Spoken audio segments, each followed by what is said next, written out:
This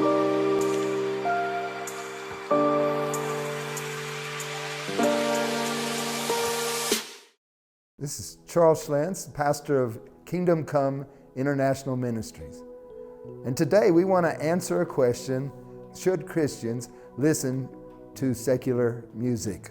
First of all, we have to decide, what does music mean? Or you mean just the sound or the words?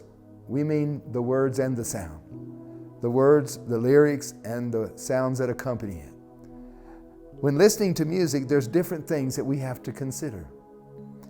Not only do the words of a song impact and influence people, but even the sound and the music itself has a great impact and effect on people. Today, I'll be reading many quotations from people in the secular realm. So in other words, they're not biased, they are secular people. They're not against something, they're not, against it because they're Christian. They are secular people. And so these are quotes from secular people. And so we'll be reading quite a few things that secular people said, because it's, when they are saying it about their own music, it says something. And so I want to read some things to you today. The first thing I want to read is what MTV says. MTV says, "We are a cultural force. People don't watch it, they live it. MTV has affected the way a whole generation thinks, talks, and buys. The strongest appeal you can make is emotional. If you can make them forget their logic, you've got them. At MTV, we don't shoot for 14-year-olds, we own them." Scientific American says, "Music has an undeniable power over mind and body. It is the most direct and mysterious way of conveying and evoking feeling.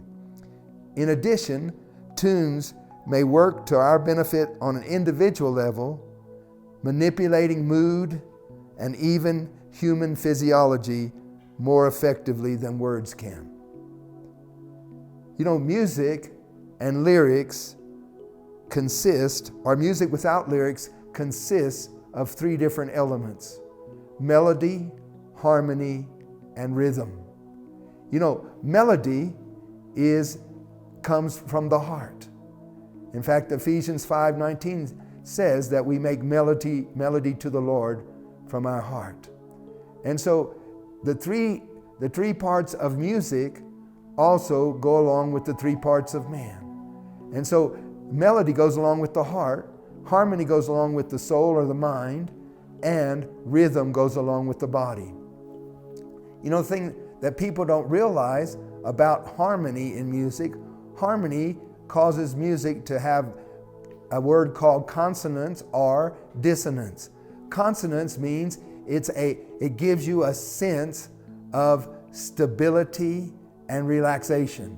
So if harmony gives the music consonance, then the music's going to give you a sense of stability and a sense of relaxation.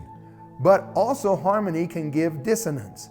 That means it will give you a sense or a feeling of instability and a feeling of tension. So harmony can affect how people feel.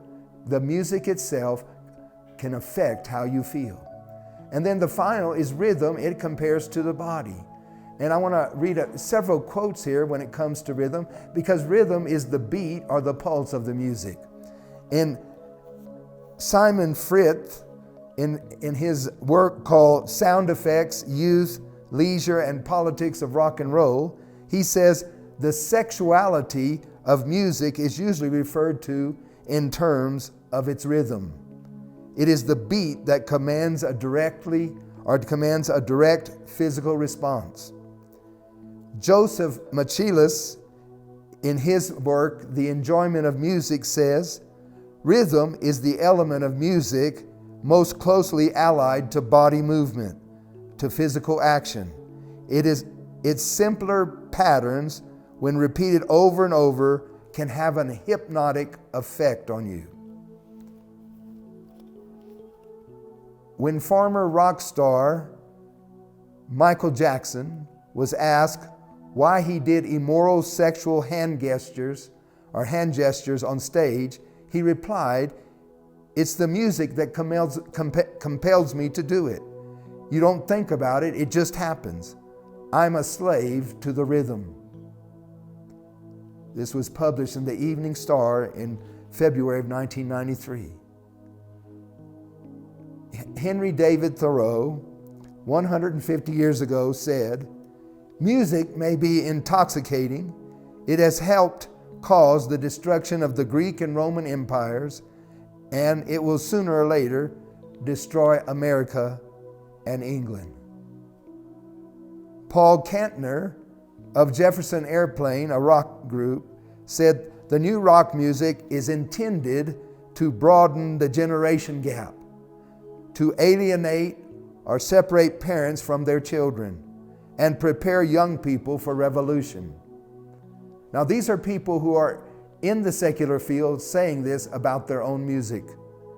Frank Zappa of the Mothers of Invention said, "The loud sounds and bright lights are tremendous indoctrination tools. It is possible to modify the human chemical structure with the right combination of frequencies. If the right kind of beat makes you tap your foot, what kind of beat makes you curl your fist and strike?" Cheetah, a magazine, quotes a New York musician saying, "If the establishment knew what today's music is saying, not what the words are saying, but what the music itself is saying, they would just turn their thumbs down, they'd ban it, they'd smash all the records and arrest anyone who tried to play it." Nothing reveals the condition of a nation quite like its music and art. Not only does music reveal what we are, but more than that, and the more we realize it, or the more than that, we realize that it makes us what we are. You know, a lot of people don't realize it, but just adding a few religious words to the wrong kind of music doesn't make it a Christian song, because the words are not the only thing that has power and influence. And so, you know, some people say, well, the words are good, they're good words. But music itself, without words, has an influence all of its own.